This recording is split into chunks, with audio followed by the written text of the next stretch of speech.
కెనడాలోని విన్నీపెగ్లో ఇటీవల జరిగిన ప్రపంచ ఆర్చరీ యూత్ ఛాంపియన్షిప్ టోర్నమెంట్లో ఇండియా తరపున ఆడి స్వర్ణ పతకం సాధించిన తెలంగాణకు చెందిన చికితను నేడు కరీంనగర్ పద్మనాయక వెల్మ సంఘం ఆధ్వర్యంలో ఘనంగా సన్మానించారు.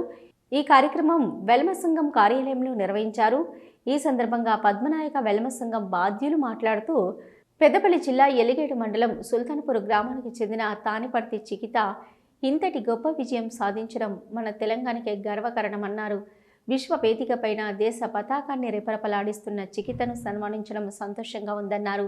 భవిష్యత్తులో కూడా ఆమె మరిన్ని విజయాలు సాధించి ఇటు రాష్ట్రానికి అటు దేశానికి మంచి పేరు తీసుకురావాలని, తన భవిష్యత్తు చాలా బాగుండాలని ఆకాంక్షించారు. ఈ కార్యక్రమంలో వెల్మ సంఘం బాధ్యులు జువాడి వేణుగోపాలరావు, చీటీ ప్రకాశ్రావు, గండ్ర సంపత్రావు, బోయిన్పల్లి భూపతిరావు, నిమ్మనేని భీమరావు, సుంకిసాల సంపత్రావు, జూపల్లి మాధవరావు, జోగినపల్లి రఘునందన్ రావు, చీటీ ప్రతాప్రావు మరియు వెలమకుల బాంధవులు తదితరులు పాల్గొన్నారు.